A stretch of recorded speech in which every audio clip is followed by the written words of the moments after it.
Hello students, I hope सभी अच्छे होंगे। आज हम लेकर आए हैं आपके लिए चैप्टर जुडिशरी। तो शुरुआत करते हैं बच्चों। जुडिशरी यानी न्यायपालिका, यानी अगर हम आमतौर पे देखें तो विभिन्न व्यक्तियों के, संस्थाओं के बीच में विचारों को सुलझाने के लिए, या फिर दो ग्रुप के बीच में, दो गुटों के बीच में, सरकार के बीच में और पब्लिक के बीच में कुछ ना कुछ डिस्प्यूट्स, विवाद होते रहते हैं। तो उसको सुलझाने के लिए न्यायपालिका सरकार का एक महत्वपूर्ण अंग है। तो इस महत्वपूर्ण अंग को अब हम जानते हैं कि जुडिशरी होता क्या है। तो जुडिशरी की अगर हम बात करें, judiciary is an important organ of the government to punish those who violate the laws passed by legislature. न्यायपालिका एक ऐसा अंग है जो सरकार के द्वारा बनाए गए कानूनों का उल्लंघन करने वाले लोगों को पनिश करने का कार्य करती है। अब ये जुडिशरी की तो हमने बात की बच्चों, लेकिन इसी चैप्टर में आगे बढ़ने से पहले मैं आपसे एक प्रश्न करती हूँ, जिसका उत्तर आप मुझे लिखकर कमेंट बॉक्स में बताएंगे। जिसका उत्तर सबसे पहले आएगा उसका नाम मैं अगली वीडियो में ज़रूर बोलूँगी। तो यहाँ पर ये जो क्वेश्चन है इसको ध्यान से सुनेंगे। The structure of the judiciary India is pyramidal, square, circle, rectangle. यानी जो स्ट्रक्चर है, संरचना है न्यायपालिका की, भारत की न्यायपालिका की, वो किस तरीके की बनी हुई है। पिरामिड के आकार की बनी हुई है, सर्कल है, स्क्वायर है, रेक्टेंगल है। ये आप मुझे आंसर बताएंगे लिख के। चैप्टर पढ़ने के बाद आप इसका आंसर खुद से ही दे देंगे बच्चों, आपको खुद ही आंसर मिल जाएगा। तो आप ज़रूर इसका आंसर मुझे लिख के बताएं। अब इसके बाद हम जान लेते हैं कि जो न्यायपालिका है उसका अपने आप में स्वतंत्र होना बहुत ज़रूरी है। क्यों? अब ये देखते हैं इसके बारे में कि इंडिपेंडेंस ऑफ जुडिशरी क्यों ज़रूरी है। इसमें बच्चों मैं आपको सिर्फ 3 पॉइंट बताऊंगी, जिससे आप समझ जाएंगे कि किस तरीके से हमें न्यायपालिका का स्वतंत्र होना बहुत आवश्यक है। पहला बच्चों, सीधे सरल शब्दों में मैं बताऊं कि जो अदर ऑर्गेन्स हैं गवर्नमेंट के, एग्जीक्यूटिव और लेजिस्लेचर, वो दोनों इसके किसी भी फंक्शन में इंटरप्ट ना करें, बाधा ना पहुंचाएं, ताकि वो ठीक प्रकार से जो न्यायपालिका है न्याय कर सके। दूसरा जो ऑर्गेन्स है गवर्नमेंट का, should not interfere with the decision of the judiciary. यानी सरकार के जो अन्य अंग हैं, वो अन्य अंग तो हम जब जानते ही हैं बच्चों, कौन से 2 अन्य अंग हैं, ये अगर किसी को आंसर पता है तो बताएंगे, क्योंकि सरकार के 3 अंग हैं, जिसमें जो तीसरा ऑर्गेन है वो हम पढ़ रहे हैं जुडिशरी के रूप में, न्यायपालिका के रूप में। तो बाकी 2 अंग कौन से हैं, अगर आप जानते हैं तो मुझे ज़रूर बताएंगे आंसर। तो यहाँ पर दूसरा जो इंडिपेंडेंस ऑफ जुडिशरी के लिए रीज़न है वो यही है कि सरकार के जो अन्य 2 अंग हैं वो इसमें इंटरफेयर ना करें, यानी न्यायपालिका के निर्णयों में इंटरफेयर ना करें। जो डिसीजन न्यायपालिका ले रही है वो उसका निर्णय है, उसमें बाकी ये 2 अंग अपना कोई भी इंटरफेयर ना करें। नेक्स्ट इसका जो तीसरा टॉपिक है बच्चों, इसी में जजेस must be able to perform their functions without fear और फेवर। तो जज क्या कर रहे हैं, वो उन इस लायक होने चाहिए कि वो बिना, न्यायाधीश बिना भय या भेदभाव के अपना कार्य कर सके। उन पे किसी तरीके की पाबंदी नहीं होनी चाहिए कि उनके निर्णय पर बाकी के जो 2 ऑर्गन हैं वो अपना कोई भी निर्णय थोपें। अगला बच्चों आता है इसमें अपॉइंटमेंट्स ऑफ जज, यानी ये अपने आप में बहुत महत्वपूर्ण पद है जज का। और इस जज का ये जो पद है इसकी नियुक्ति किस प्रकार होती है, तो इसमें बच्चों अगर हम बात करें, द जज of supreme court and high court are appointed by the president after consultation with the chief justice of India. यानी जो जज होते हैं सुप्रीम कोर्ट और हाई कोर्ट के, उनका अपॉइंटमेंट प्रेसिडेंट के द्वारा, यानी भारत के राष्ट्रपति के द्वारा कराया जाता है, after consultation with the chief justice of India, यानी सीजेआई की सलाह पर। सीजेआई भी आ सकता है, तो CJI chief justice of India. अब अगर जज की हम नियुक्ति कर सकते हैं तो एक ये बहुत महत्वपूर्ण पद है, तो उसको उसके पद से किस प्रकार हटाया जाए। तो अगला मुद्दा रिमूवल ऑफ जज का होगा बच्चों। तो ये जज जैसी पोस्ट अपने आप में बहुत महत्वपूर्ण है, तो इतना आसान कार्य तो नहीं है। कि जज को उनके पद से हटाना। बट अगर कुछ ऐसी कंडीशन होती है तो भारतीय संविधान में इसका प्रावधान भी दिया गया है। अ जज ऑफ सुप्रीम कोर्ट और high court can be removed only on the ground of misbehaviour और इनकैपेसिटी, यानी हमें सिर्फ अयोग्यता के आधार पर और व्यवहारिक अभद्रता के आधार पर ही सुप्रीम कोर्ट के और हाई कोर्ट के जज को उनके पद से हटाया जा सकता है। If some charge are imposed against the judge, it must be approved by special majority in both the house। उसके लिए क्या करना होगा कि स्पेशल मेजोरिटी होना बहुत ज़रूरी है। Special majority election and representation chapter में हमने पढ़ा है कि किस स्पेशल मेजोरिटी यानी विशेष बहुमत क्या होता है। तो उसका पास होने के बाद ही जो जज होते हैं उनको उनकी पोस्ट से हटाया जा सकता है। अब आते हैं बच्चों स्ट्रक्चर ऑफ द जुडिशरी, यानी ये जो पूरा जुडिशरी ये जो न्यायपालिका है उसका स्ट्रक्चर किस प्रकार से बनाया गया है, उसकी जो संरचना है वो किस आधार पर बनाई गई है। तो सबसे पहले तो बच्चों हम बात करते हैं कि जो भारत का सबसे बड़ा न्यायालय है, सबसे बड़ा कोर्ट है, जिसको हम सुप्रीम कोर्ट ऑफ इंडिया के नाम से जानते हैं। तो सुप्रीम कोर्ट इंडिया की हम बात करते हैं इसके स्ट्रक्चर में, तो कुछ पॉइंट्स जो हमारे सुप्रीम कोर्ट के अंडर में आते हैं। Its decision are binding on all courts, इसके जो फैसले हैं वो सभी अदालतों को मान्य होते हैं। कैन ट्रांसफर जजेस ऑफ हाई कोर्ट, ये उच्च न्यायालय के न्यायाधीशों का तबादला कर सकता है। Can move case from any court to itself, वह किसी भी अदालत का मुकदमा अपने पास मंगवा सकता है। Can transfer case from one high court to another, ये किसी एक न्यायालय के चल रहे मुकदमे को दूसरे उच्च न्यायालय में भिजवा सकता है। तो ये सुप्रीम कोर्ट का स्ट्रक्चर हो गया बच्चों। अब इसके बाद दूसरा आता है हमारा high court. High court can hear appeals from lower courts, high court का क्या काम होता है कि जो इसकी निचली अदालतें होती हैं उनके फैसलों पर जो अपील्स आती हैं उनकी सुनवाई करने का काम होता है हाई कोर्ट का।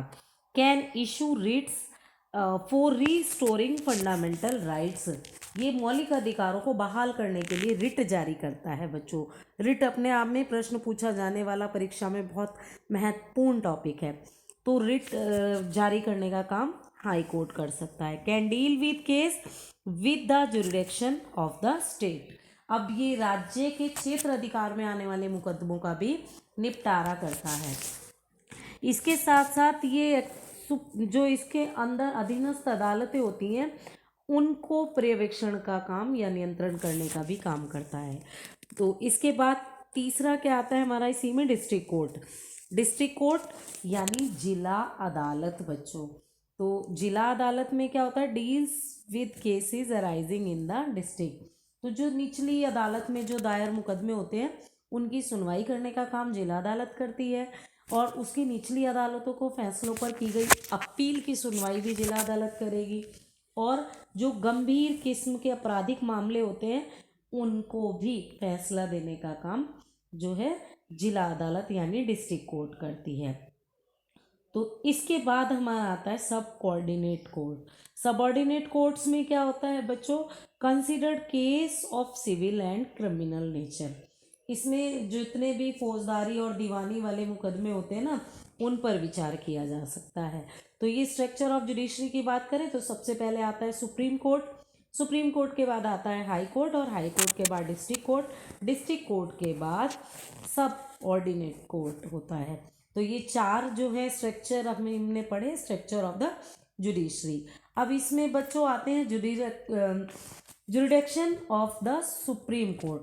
अब ये जो सर्वोच्च न्यायालय है इसको अभी स्ट्रक्चर जानने के बाद हम जानेंगे कि इसके कुछ अपने आप के अधिकार भी हैं, कुछ क्षेत्राधिकार हैं जो इसको मिले हुए हैं। तो इनमें जो हमारे क्षेत्राधिकार हैं ओरिजिनल, अपीलेट, एडवाइजरी और रिट बच्चों, ये जो है जुरिडिक्शन सिस्टम के क्षेत्राधिकार हैं। अब इनको हम अलग अलग जान लेते हैं, इसमें कौन कौन से क्षेत्राधिकार आते हैं।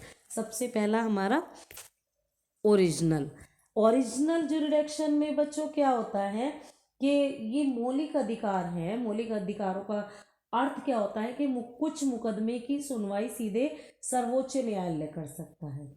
ऐसे मुकदमे पहले निचली जो अब बाकी मैंने स्ट्रक्चर बताया था ना उसमें, तो जरूरी नहीं है कि जो ये नीचे की जो है सुप्रीम कोर्ट से नीचे वाले जो 3 कोर्ट हैं उनमें जाए केस, फिर वो ऊपर भेजे स्टेप बाय स्टेप। नहीं, जो हमारे मौलिक अधिकार से जुड़ा हुआ कोई अगर मुकदमा है तो वो सीधे डायरेक्ट सुप्रीम कोर्ट में जा सकता है। सेकंड, इसमें बात करें रिट की बात करें तो दूसरे नंबर पे रिट आ गया। रिट की बात करें, मौलिक अधिकार हमने पढ़ा था, फंडामेंटल राइट्स में पढ़ा था। तो फंडामेंटल राइट्स की अगर बात करें तो इसमें इंसाफ पाने के लिए सीधे सर्वोच्च न्यायालय जाया जा सकता है। सर्वोच्च न्यायालय क्या करता है कि एक ऑर्डर जारी कर देता है, वहां से कोई आदेश सुना दिया तो वो जो ऑर्डर है वो रिट के रूप में दे सकता है। ठीक है, उच्च न्यायालय भी रिट जारी कर सकता है हमारा, यानी सुप्रीम कोर्ट जो रिट जारी कर सकता है और हाई कोर्ट भी रिट जारी कर सकता है। रिट का एक बार मैं फिर बता देती हूँ कि ये बहुत महत्वपूर्ण है कि अगर कोई मौलिक अधिकारों का उल्लंघन करने पर कोई भी व्यक्ति इंसाफ पाने के लिए सीधे सुप्रीम कोर्ट जा सकता है। सुप्रीम कोर्ट क्या करता है, अपना स्पेशल ऑर्डर जो जारी करता है वो रिट के रूप में देता है, और ये रिट हाई कोर्ट और सुप्रीम कोर्ट दोनों दे सकते हैं। इसके बाद आता है अपीलेट जुरिडिक्शन। तो अपीलेट जुरिडिक्शन जो है, ये जो है इसमें क्या है कि जो हमारा सुप्रीम कोर्ट है ये जो है हाईएस्ट कोर्ट है ऑफ अपील के लिए। तो ये जो इसमें क्या है कि कोई भी व्यक्ति उच्च न्यायालय के निर्णय के विरुद्ध न्यायालय में अपील कर सकता है, लेकिन उच्च न्यायालय को ये प्रमाण पत्र देना पड़ता है कि वो मुकदमा जो है उसमें अपील करने लायक है या नहीं है। यानी जो हाईएस्ट कोर्ट है अपील के लिए, तो उसमें a person can appeal to supreme court against the decision of high court. यानी हाई कोर्ट ने जो भी डिसीजन अगर सुना दिया है और वहां पर निर्णय सही नहीं आया है तो वो अपील जो है उससे ऊपरी अदालत में यानी सुप्रीम कोर्ट में कर सकता है। बट उसे प्रूफ देना होगा कि ये जो केस है ये वास्तव में सर्वोच्च न्यायालय में अपील करने लायक है या नहीं। तो ये होता है अपीलेट। अब एडवाइजरी जुरिडिक्शन की बच्चों हम बात करते हैं, यानी एडवाइजरी जुरिडिक्शन सलाह संबंधी क्षेत्र अधिकार जो मिला हुआ है सुप्रीम, ये जो हमारी स्ट्रक्चर जुडिशरी का हमने बात की, तो ये जुरिडिक्शन सिस्टम में आता है। तो मौलिक अधिकार और जो हमारे अपीली क्षेत्र अधिकार हैं, इन दोनों की यानी जो ओरिजिनल और अपीलेट जुरिडिक्शन है सुप्रीम कोर्ट में, इनको क्या किया जा सकता है, ये इनके क्षेत्राधिकार में आता है, इनके जुरिडिक्शन में आता है। तो इनके अनुसार भारत का राष्ट्रपति लोकहित या संविधान से संबंधित विषय के लिए न्यायालय के पास परामर्श ले सकता है। यानी एडवाइजरी जो है प्रेसिडेंट ऑफ इंडिया जो है वो प्रेसिडेंट ऑफ इंडिया अपनी एडवाइस ले सकते हैं किससे, सुप्रीम कोर्ट में। तो ये हो गया एडवाइजरी जुरिडिक्शन, यानी देश के हित के लिए, देश के कल्याण के लिए अगर संविधान से जुड़े हुए किसी भी बात की जानकारी के लिए जो भारत के राष्ट्रपति हैं वो सलाह ले सकते हैं सुप्रीम कोर्ट की। तो इसको कहा जाता है एडवाइजरी जुरिडिक्शन। इसी में बच्चों अगला आता है हमारा एडवाइजरी जुरिडिक्शन के बाद ये जो एडवाइजरी मैंने अभी आपको बताया ये भी बहुत महत्वपूर्ण है क्योंकि न्यायालय द्वारा सलाह प्राप्त की जाती है। इसके बाद आता है जुडिशियल एक्टिविज्म, यानी न्यायिक सक्रियता। जुडिशियल एक्टिविज्म इसमें ये भी इसके क्षेत्राधिकार में आता है बच्चों। तो ये मौलिक या जनहित याचिका, आजकल ऐसा भी होता है किसी के साथ कुछ शोषण हो रहा है लेकिन वो खुद कोर्ट नहीं जा सकता, तो इसके अगेंस्ट साल और पिल के रूप में ये याचिका की सुविधा जो है दी गई है। अब इसी में बच्चों जो ये 2 याचिका दी गई है इसमें जो है दूसरा व्यक्ति भी उनकी जगह अपील कर सकता है। जैसे कुछ संस्थाएं बन जाती हैं, समाज सेवी संस्थाएं हैं, औरतों के साथ शोषण होता है तो कोई संस्था आगे आ जाती है, बच्चों के साथ होता है, तो कोई एनजीओ या कोई और संस्था उनके हित में अपील जो है वो सुप्रीम कोर्ट में दे सकती है। अब इसमें बच्चों आगे आते हैं जुडिशरी एंड राइट्स। तो इसमें क्या है कि कुछ ऐसे राइट्स न्यायपालिका को व्यक्ति के अधिकारों की रक्षा करने का दायित्व सौंपा गया है। तो संविधान ने 2 विधियों का वर्णन किया गया है कि अधिकारों की रक्षा की जाए। पहला, रिट। रिट में कुछ ऐसे जो है आर्टिकल के अंदर, आर्टिकल 32 के अंदर हाई कोर्ट्स को और सुप्रीम कोर्ट को दिए गए हैं। इसमें कुछ राइट्स हैं जो इशू कर सकते हैं, रिट्स, हैबियस कॉर्पस, मंडामस। तो इसके साथ साथ दूसरा, न्यायालय किसी भी कानून को गैर संवैधानिक घोषित करके उसे लागू होने से रोक सकती है। मान लो कोई भी बिल पास होके लॉ बन गया है लेकिन वो अनकॉन्स्टिट्यूशनल है, तो उसको ऑपरेटिंग होने से पहले ही हमारी जो जुडिशरी है उसको रोक सकती है। तो ये जुडिशरी और राइट्स की बात करें। लास्ट इसी चैप्टर का बच्चों जुडिशरी एंड पार्लियामेंट अगर हम बात करते हैं, आप सभी परिचित हैं, जुडिशरी अपने आप में बहुत महत्वपूर्ण है और किसी भी देश के लिए पार्लियामेंट यानी संसद का भी उतना ही बड़ा रोल है। तो न्यायपालिका के अधिकार के मुद्दे की बात करें तो राजनीतिक व्यवहार, बर्ताव या संविधान को अंकुश लगाने का काम भी अगर किया जाता है तो पहले न्यायपालिका को जुडिशियल रिव्यू करने की पावर दी गई है कि न्यायिक पुनरावलोकन करें कि ये उसके दायरे में है या नहीं है। तो ये ऐसी कुछ पावर हैं, जो पावर जो है दी गई है राष्ट्रपति और राज्यपाल की शक्तियों के रूप में। ऐसे बहुत सारे उदाहरण भी बच्चों हमारी राजनीति में देखे गए हैं कि न्याय की स्थापना के लिए कार्यपालिका की जो संस्थाएं हैं या एग्जीक्यूटिव हैं उनको ऐसे डायरेक्शन भी दिए गए हैं कि कोई ऐसे रूल्स या ऐसे बिल ना बनाए जाएं। जैसे कुछ मुद्दे की अगर बात करें, जैसे नरसिंह राव जब प्राइम मिनिस्टर थे तो उनको जो पेट्रोल पंप के आवंटन किए गए थे ना, पेट्रोल पंप के लाइसेंस दिए गए थे, तो उसके लिए इलीगल के रूप में बताया गया था कि ये इलीगल है, तो उस पर रोक लगाई गई थी। तो इंडियन कॉन्स्टिट्यूशन में बच्चों पावर ऑफ डिस्ट्रीब्यूशन लिमिटेशन किया गया है, शक्तियों का कोई भी अनावश्यक प्रयोग नहीं कर सकता है। तो ये था चैप्टर हमारा जुडिशरी, न्यायपालिका। आई होप आप सभी को समझ आया होगा। मेरा पूरा प्रयास है कि मैं अच्छे से आपको समझा सकूं। तो शुरुआत में जो हमने प्रश्न पूछा था, जुडिशरी की जो स्ट्रक्चर है वो किस आकार का है, आप मुझे बताएंगे कि किस तरीके से हमारा जुडिशरी का स्ट्रक्चर है, आप आंसर देंगे। चलिए आज के लिए इतना ही। God bless all of you.